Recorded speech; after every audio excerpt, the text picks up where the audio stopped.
Of கேஜியில் mixed varieties of assorted brownie தாங்க இன்றைக்கி நம்மளுக்கு வந்திருந்த ஆர்டர். இந்த கஸ்டமர் பார்த்திங்கன்னா நம்மளுடைய வெரி ரெகுலர் கஸ்டமர். ப்ளஸ் இவங்க திருப்பூரில் இருக்காங்க. ஸோ எப்பயுமே பார்த்திங்கன்னா நம்மளுக்கு ரெகுலராக ஆர்டர் கொடுக்குற கஸ்டமரில் இவங்களும் ஒருத்தவங்க. ஸோ இவங்களுக்கு நம்ம நேர்லேயே நிறைய டைம்ஸ் டெலிவர் பண்ணியிருக்கோங்க.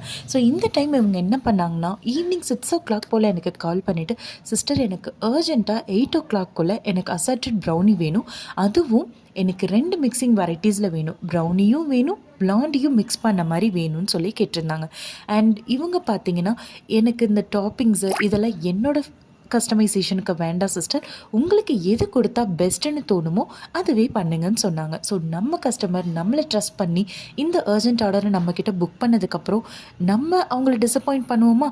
ஓகே சிஸ்டர், நான் இந்த ஆர்டர் எடுத்துக்கிறேன்னு சொல்லிட்டு வேகமாக அவங்களுக்கும் பண்ண ஆரம்பிச்சாச்சுங்க. ஸோ எவ்வளோ ஃபாஸ்ட்டாக பண்ணாலும் நம்மளுடைய taste and dedication towards the கஸ்டமரில் நாங்கள் காம்ப்ரமைஸ் பண்ணவே இல்லைங்க. ஸோ நீங்கள் இந்த வீடியோவில் பார்த்தீங்கனாலே தெரியும், நான் பிளாண்டி அண்ட் ப்ரௌனி ரெண்டுலேயுமே நிறைய டாப்பிங்ஸ் கொடுத்துருக்கேன். ட்ரிப்பிள் சாக்லேட், பாதாம், நட்டல்லா, சாக்கோ சிப்ஸ் அண்ட் பிளாண்டியில் பார்த்தீங்கன்னா பிஸ்தா கொடுத்துருக்கேன். அண்ட் அதுலேயுமே நம்மளுக்கு வந்து சாக்கோ சிப்ஸு, ட்ரிப்பிள் சாக்லேட்ஸ் எல்லாமே எந்த அளவுக்கு லோட் பண்ணியிருக்கேன்னு தெரியும். அண்ட் இந்த வீடியோ நல்லா பாருங்கள், நம்மளுடைய ப்ரௌனி ஆகட்டும் இல்லை பிளாண்டி ஆகட்டும் எந்த அளவுக்கு பஃபியாக ஃபஜ்ஜியாக இருக்குன்னு. அண்ட் இது டேஸ்ட் பண்ணிவிட்டு கஸ்டமர் சொன்னதில் ஒரே வார்த்தை தாங்க, சிஸ்டர் நீங்கள் என்னை டிஸப்பாயிண்ட்டே பண்ணலை. ஸோ உங்களுக்கு இந்த மாதிரி அசட்டட் ப்ரௌனிஸ் வேணும், இல்லை ப்ரௌனிஸ் லேப் வேணும், இல்லை கிளாசிக் ப்ரௌனிஸ் வேணும், இல்லை திருப்பூரில் இருக்கீங்கன்னா கேக்கெல்லாம் ஆர்டர் பண்ணணுன்னா ஸ்க்ரீனில் தெரியிற எங்கள் நம்பருக்கு வாட்ஸ்அப் பண்ணுங்கள். மறக்காமல் சேனலை ஃபாலோ